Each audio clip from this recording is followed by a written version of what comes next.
Welcome to Archangel Revelations and Prophecies 444. I am Gat, your host.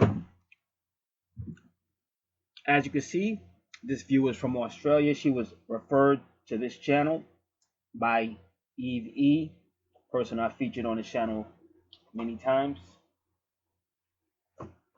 And she wants a natal chart analysis, so that's what we're going to do. Her first house is Aquarius, and her first house is always ruled by Aries. She also has her ascendant in East Point in the first house, so she has a lot of sun energy in the first house. Aquarius are all about ingenuity, creativity, possibly teaching and helping others. Aquarius rules house 11, which is friends, associates, and groups. So she's a sociable person.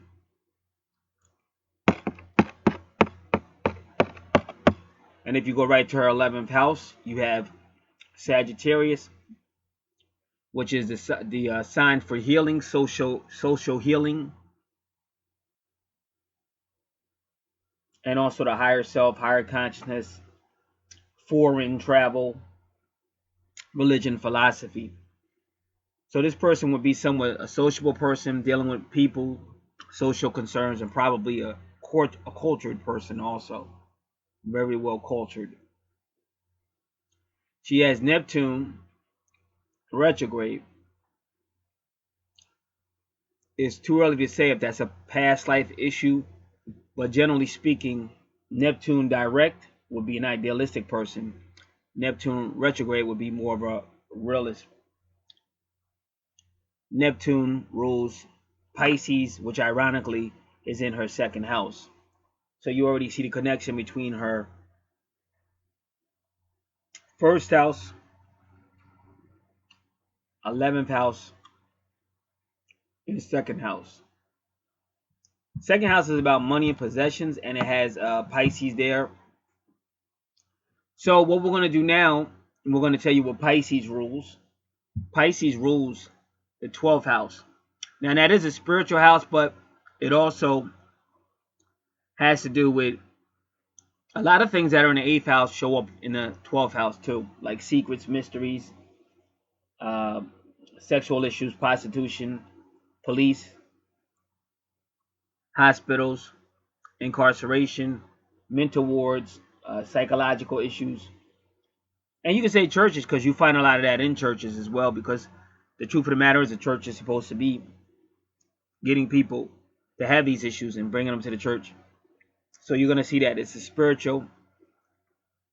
So having said that, she has or will make money in some of these areas mentioned, the Pisces area. And I did mention church and things of that nature. And it can also be spiritual matters like occult matters, hidden matters, esoteric matters. And as you notice, she has the moon and her 12th house of Pisces. So that moon is going to affect her finances in the second house. And she's also going to be kind of psychic because of the moon. And the moon has that motherly effect that also is going to affect Cancer. So I would strongly advise her to watch the videos on Santos, because as you see, she has a strong Capricorn Cancer connection. And Santos says anybody that has a strong Capricorn and Cancer connection may have been sent. But he explains it better than me, and he's the expert on that. So those videos are in the free report that she'll receive. The free natal report will have everything to do with astrology, the archangels from Doreen Virtue, the 15 archangels, astrology, and other information pertaining to the astrology houses, the archangels, even your body and things of that nature. So she can look that up. It says God's Capricorn Cancer.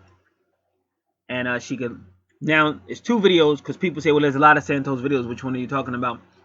The only ones I can suggest is the one where he's standing in front of the astrology board, and the other one when he's sitting in the car. I think he mentions Capricorn in both of those, I think.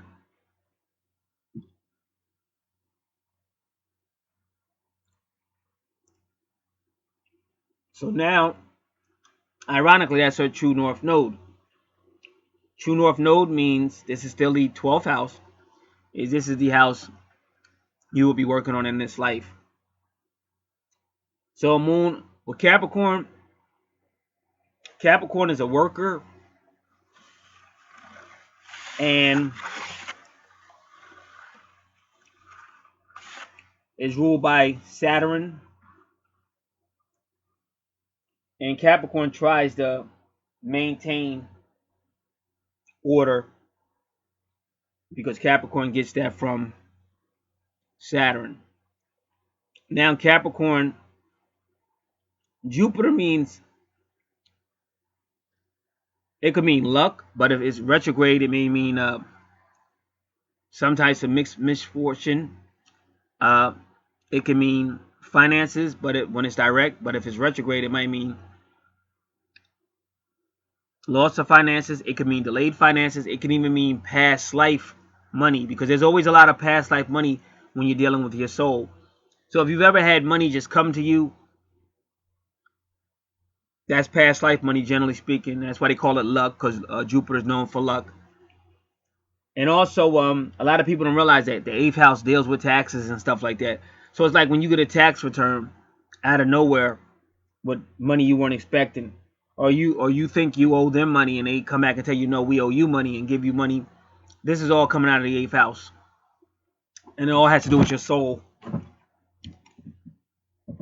And if you don't know anything about astrology or how we're all connected through astrology, you wouldn't understand that. But the people that set this up, they know that. And everything is based on astrology, as above, so below.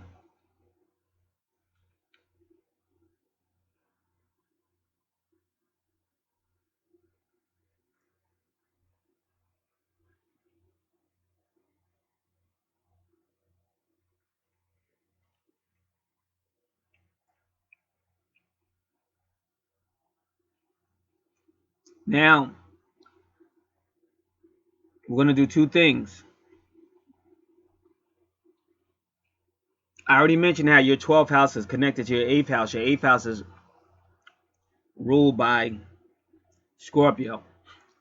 But you have Capricorn in your 12th house, so that makes me want to go to your 10th house that Capricorn rules, and there's Scorpio.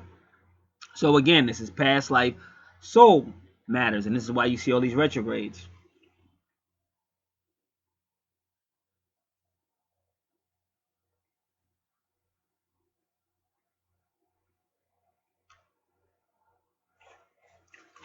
And give me one moment, I want to look at something else.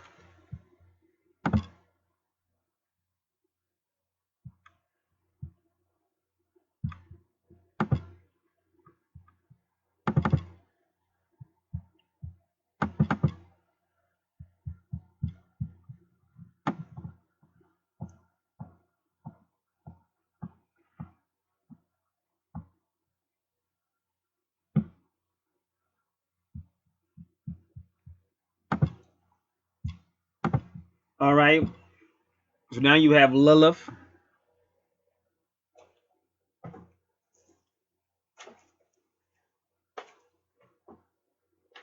Now with Lilith, now this is the career. Now this is like you have a unique 10th house because you have Lilith there, and you have Scorpio. So you may have had or had some type of career and occult stuff, maybe even tarot cards. But you have Lilith right there, so you have that feminine energy. And she's going to have the energy of Scorpio, so she's really going to take it in. So we might as well explain Scorpio. Scorpio deals a lot with transformation, great transformation, mysteries. Scorpio is a water sign, so you're going to be dealing with emotions. Ever changing. They can be very doubting, accusing, until they get to know you and trust you. Then they can be very loyal, and they deal with high sexual stuff, high passion, because Scorpio rules the 8th house, and the 8th house is the primordial house. So you're gonna deal with a lot of like primordial things, fleshly things, and things like that. So that was your career, or will be. And you have Lilith there with Scorpion energies, and that will affect your career because that's your 10th house of career.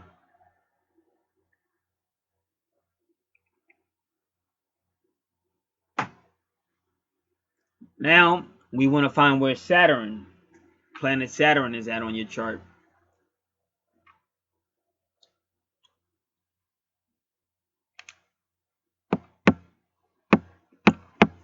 Saturn is with the 5th house of Leo, and there you have Gemini, the twins. Gemini rules your 3rd house of communications, thought, thinking, culture, lower education, creativity. So also the twins, Gemini's motto is I think. So Gemini is somewhat of an intellect. So when you're in your 5th house, and because it's the twins, it could deal with couples and things of that nature. So your 5th house is Leo. Leo is all about fun, travel, adventure, children, childlike behavior, childbearing, risk taking. And you have the sun in your 5th house because the sun really rules Leo. But you have it's the 5th house, so it's still there. And then now you have the sun in Gemini, but you still got that Leo influence and that sun lion energy. And you have Mercury there, so you're a real good communicator, especially in the areas of fun, travel, all that stuff I just got finished saying. And for some strange reason, the universe put Saturn, who likes to keep things according to the rules, in your 5th house. So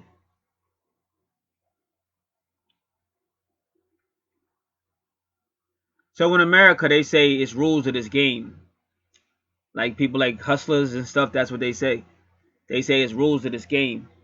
And that's what you're basically seeing in your 5th house. And it is about relationships because you got the twins. So it's how you relate to somebody else. But you're really good with it.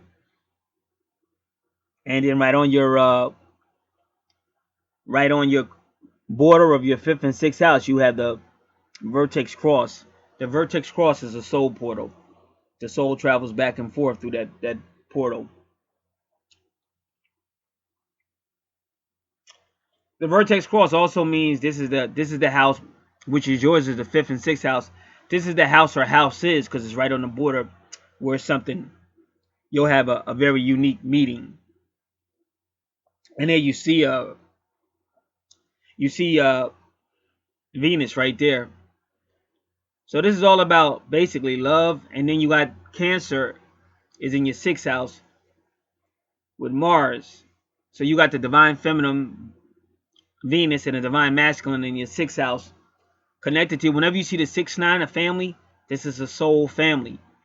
And again, it's a soul family healing. Because usually when you're dealing with soul families, you're dealing with a whole lot of dysfunctional stuff. And that's why it goes back to your 12th house. But usually people that are sent, they end up in a dysfunctional family.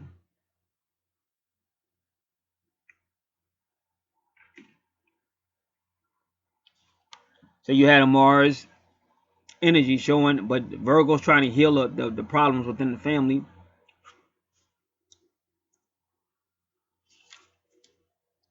Now, Palace has to do with defense, and that makes a lot of sense because you got Mars there and a soul family with dysfunctions. Like, no big deal because almost every family I know is dysfunctional. But Palace is there, the feminine energy protecting oneself, defense. But like I said, it's a lot of love, but it's a lot of battles too. And so Virgo energy, 6th house, is trying to heal it in health and service. And again, if you want to take it further, you could even say something even with military, because it's health and service. And when you see Mars with service, that could be anything military, but it's going to be family related.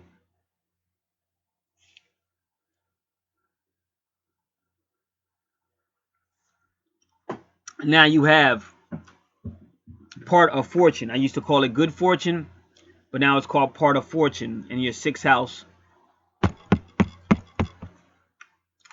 So you want to know what part of fortune means in the 6th house, and then we want to see if they have it. We're going to see what part of fortune means in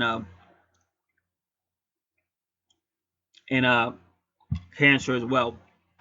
So give me a second to pull that file up.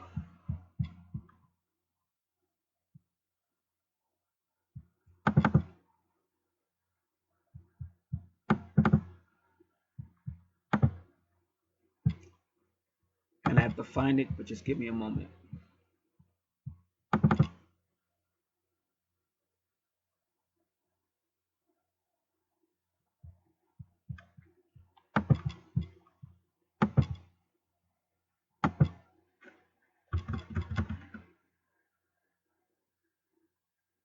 All right, we have it.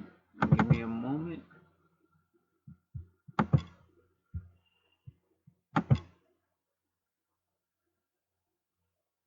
Natal info.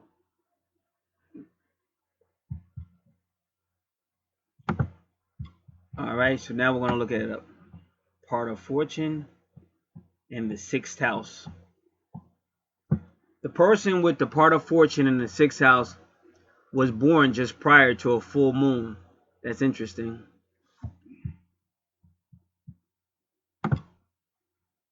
And your moon, but as interesting as it is, it makes a lot of sense. It says you were born just prior to a full moon, and if you go right across into that other house where Capricorn is, there's a moon. So again, I keep telling you, we really have to study that relationship between Capricorn and Cancer, because those type of people are sent. They're not just born here; they're sent for a reason, and they usually end up in dysfunctional families. In the Bible, they talk about Joseph. Joseph was that type of person. And that's why, if you notice, Joseph was talking about the moon, the sun, and the stars.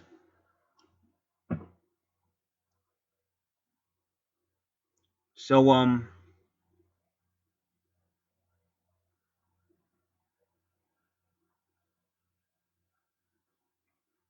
so we'll continue reading.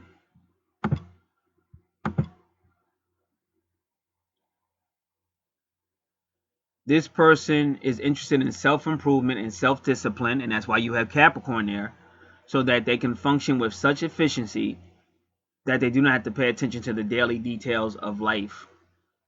His mind is on bigger things, and that's like Aquarius mind.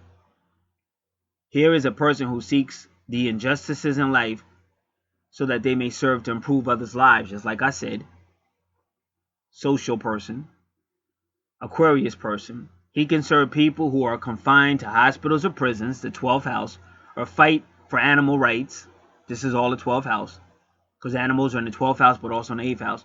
Or lead a group of workers in a labor union, and that's still social. This is a Virgo's house, and that's exactly where you're. Yeah, this is a Virgo's house, the 6th house. Think of doctors, nurse, veterinarian, soldier, just like I said, or sailor.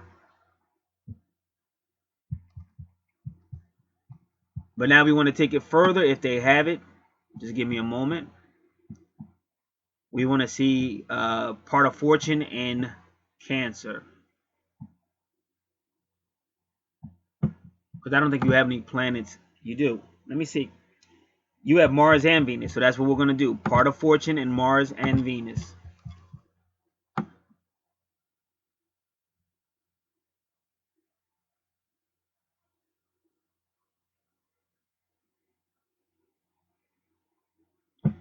All right, because you do have some planets in conjunction with part of fortune.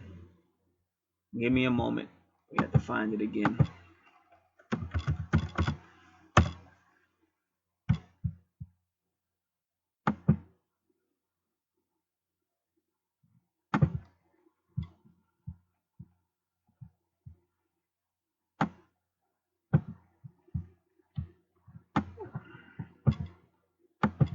Any planet in conjunction with the part of fortune will yield an increase in potency of that planet.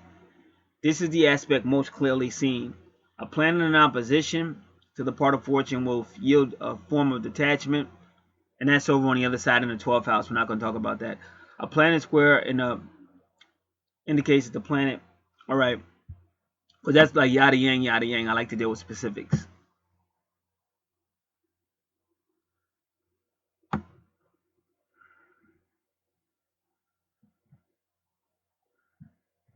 Venus and the now, this is specifically dealing with you. Venus and the part of fortune. If Venus is with the part of fortune, the potency of Venus will be enhanced and the person will have tremendous personal charm. The person will probably also be good looking. Harmony and balance come easily to him. And that's why you got that, or her. That's why you have that Gemini, because that's what I'm talking about, the balance. I already talked about that.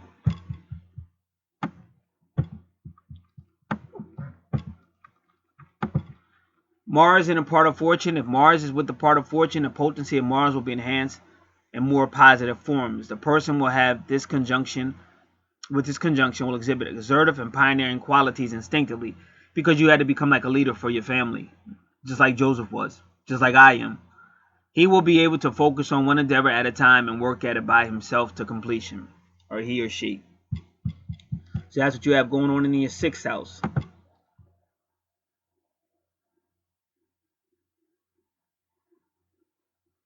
Now, between your 5th house, which I've already read, and your 6th house, which I've already read, you will have or already have had some type of significant meeting. And we did all the signs. We did everything we could go. I went as far as I can go. But that's what that vertex cross means. It is a soul portal, but it's also a significant meeting.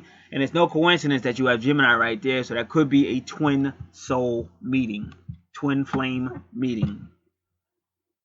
So now we go to your 2nd house with Pisces. So your money is also connected to the 12th house and probably a lot of those other houses, because they're all playing on the same energy. So you've made money or will make money in those areas. If you give to the universe will give back to you with karma.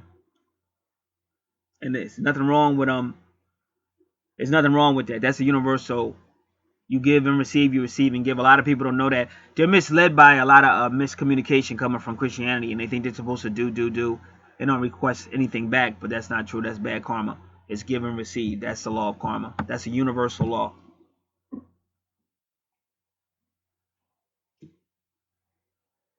Now, in your 3rd house of communications, Aries, because they made you a very strong or aggressive communicator. We've already learned that. You have no problem with communication, but you're also a healer, because you see the asteroid Chiron there. Now you go to your 4th house. You go to your 4th house family. And again, you see Taurus. Well, Taurus rules the 2nd house, so you still got that same energy being shared. Taurus deals with finances because he rules the 2nd house, and Taurus's motto is, I have. Taurus likes to have things, material things. That's why it rules the 2nd house. But Taurus can mean strength, and it can also mean stubbornness. Now you have Vesta, the asteroid Vesta, in your 4th house. Vesta is that flame that's inside of a person, the spark of life. Vesta deals with heat, furnace, and family. Vesta just introduced herself to me Sunday when I was giving a whole lot of information. I have a 4-hour video I've done. It's all on that video. I haven't uploaded it yet. When I do upload it, it will be on my Real Life and Metaphysics channel. But just as we got to the Tower, which can mean a drastic change for the good or the better, depending on the other cards drawn, somebody yelled at me and said, "Oh, there's something's wrong with the heat." And it was at the same time that I found out that Vesta deals with your heat or your furnace and your family and your home, because she's the spark inside of a person as well. That's what Vesta does. And your 4th house is also Imam Coeli, who is whoever played a motherly figure in your subconscious. It could be your actual mother. It could have been your grandmother. It could have been a man, but whoever raised you and took on that motherly position inside of your mind and your subconscious, that is Imum Coeli. And they could be saying that this person was a Taurus or this person was very strong, which is why you seem to be a very strong person. Vesta can also mean childbirth.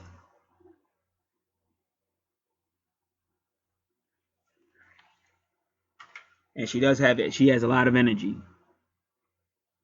Fourth house deals with higher education, land of prophecy, land or property. Imum Coeli, the mother in your subconscious, your heart, health, transportation or vehicles. We've already did your fifth house, your sixth house. Now we get to your seventh house and you see 22, the twin flame number, with the asteroid Curious. Curious, again, is motherly, about nurturing, but it also can be about plants and corn, vegetation and corn. And it's your seventh house of relationships, and you have Leo there. But in your fifth house, you have Gemini. So this is really like a twin flame, a twin soul relationship. And that sun energy that's in your fifth house shining with Gemini, it gets taken into your seventh house because of Leo and Gemini. And then you got the 22, which is twin flame. So this is a nurturing couple, and because Curious is there, one or both may even have something to do with nature, with gardening, and things like that.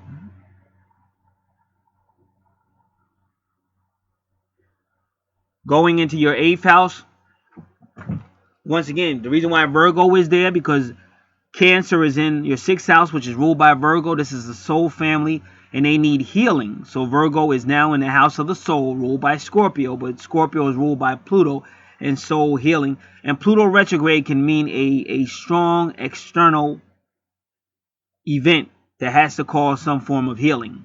Because when people are that really dysfunctional, let me give you one example. I know a twin flame couple where a woman really was trying to get in contact with him. They knew they were twin flames. He wouldn't even talk to her. But then he gets in an accident, an auto accident, and his life is threatened. And then he finally calls it an access here because he thinks he's going to die. So that's a Pluto impact, a plutonial impact. But Pluto retrograde can also deal with past life matters. If anybody out there wants to know more about past life families, study the Abraham Lincoln, John F. Kennedy soul relationship. Or just type this in, Lincoln Kennedy reincarnation, and the website will come up and you can study. Because if you just study, you're going to see. And I knew this a long time ago. When I was a little kid, I went to Disneyland a long time ago, and they were showing you Abraham Lincoln was sitting in a chair and he would stand up. We thought it was just like a statue or something, but he would stand up and he would really walk. He would walk to the edge of the platform and give a speech. And that's a long time ago. Nobody outside of Disneyland knew that they could do that yet. But they've always had that kind of ticket. Like right now, we're talking about robots and all. They was doing Disneyland was doing that way back. But anyway, as we were on our way to hear Abraham speak, the one thing the woman kept saying was the reincarnation of the Kennedy administration from the Lincoln administration. And if you study it with so many weird and eerie synchronicities and coincidences that it really, really will make you cringe. And both of those men died by head wound assassination. So that's what's going on with your eighth house. And again, to read more about it, you have your form, your natal chart form, your free form.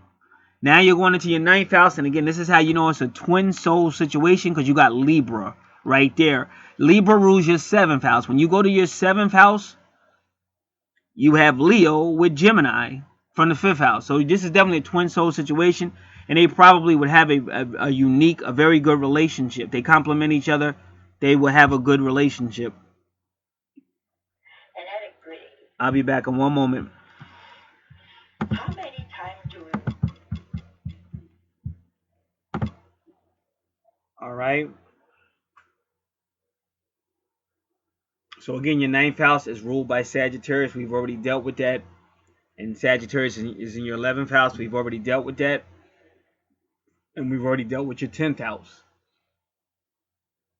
So your ninth house, again, higher self, higher consciousness, foreign travel, philosophy.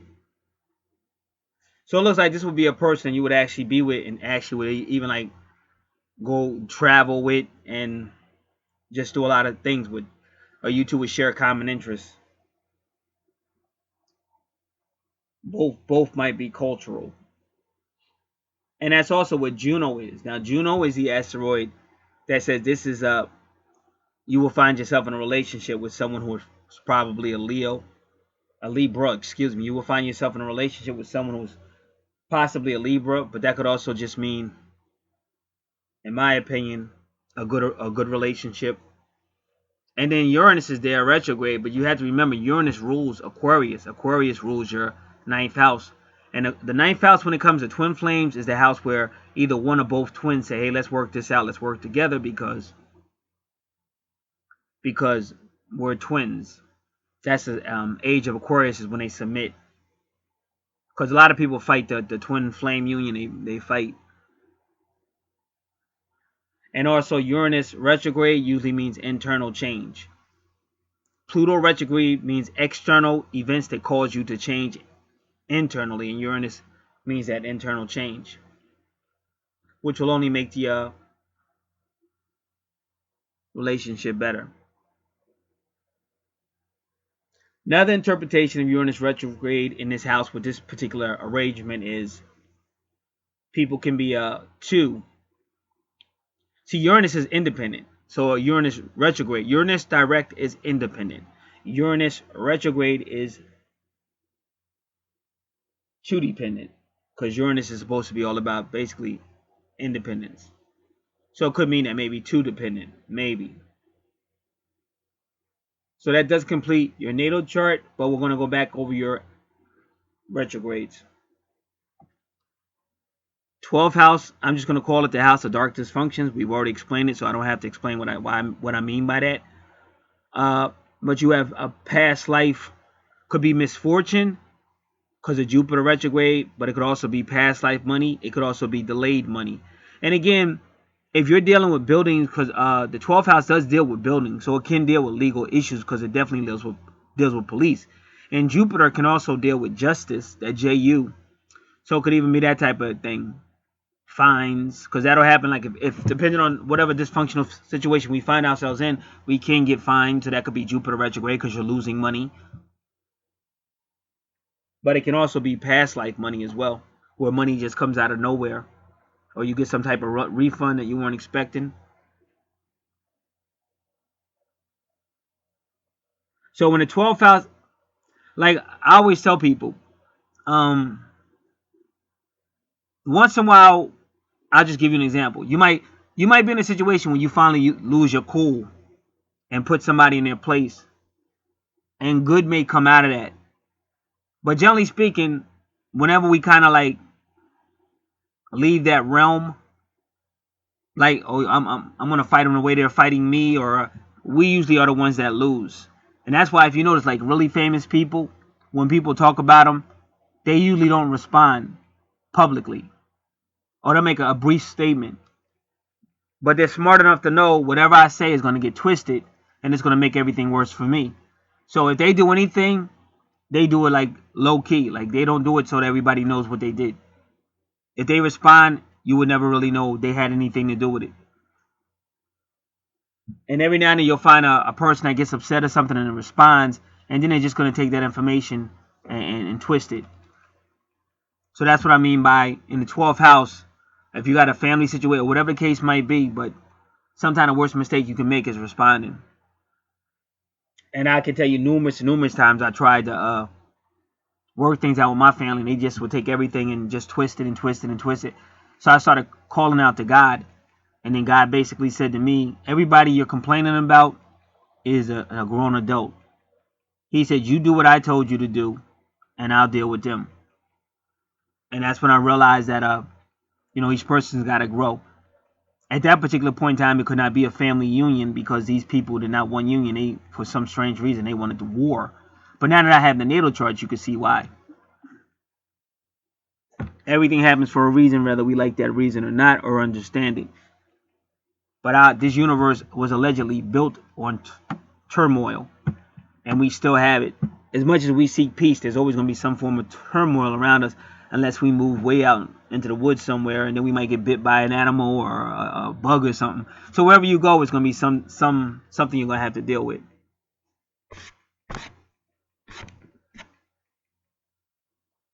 All right, now you know your Mercury has the number 444, and that is a very that's like the Archangel number. It means angels all around you, but that's also the Archangel number. So when your communications, you have angelic help as well. But I keep telling you that's why you need to study Santos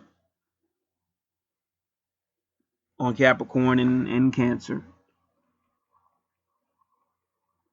And if somebody, I don't know if I have anybody out there, but if somebody's trying to be a wise guy and say, oh, well, it's not Capricorn and Cancer. And yes, it is, because Saturn rules Capricorn and Mercury is right next to Saturn on her chart. So it is ruling. Got to remember, this is all about energies. Now, when you get back up into your higher self, when you get to your 8th house, which I already told you is also a soul family matter, and your 9th house, which is higher self, you got those retrogrades. So we already explained those, so we're not going to explain them again. I would honestly tell anybody, if you could never be too into your relationship if they're doing the same for you. You are too into your relationship if you're chasing somebody that's not giving back, then that means you're giving too much because they don't appreciate you. Or if you're so into your relationship that other things are being neglected, then that's too much into the relationship. Other than that, there's nothing wrong with two people really enjoying each other, enjoying life.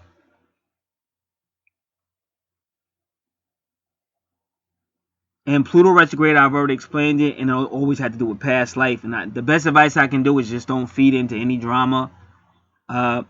We don't have a loyal. I realize that. I mean, don't get me, because I care. I'm a caregiver for my mother to this day. But you don't have to be bonded with people that are trying to cause trouble, trying to get you arrested, up in your face, trying to cause a fight. These people, like, it's all in the natal chart. So I could give you the spiritual reason for that, but I won't. But now that I have natal charts, you can see that it was, for some reason, it's meant to be that way. And believe it or not, you are helping those people too.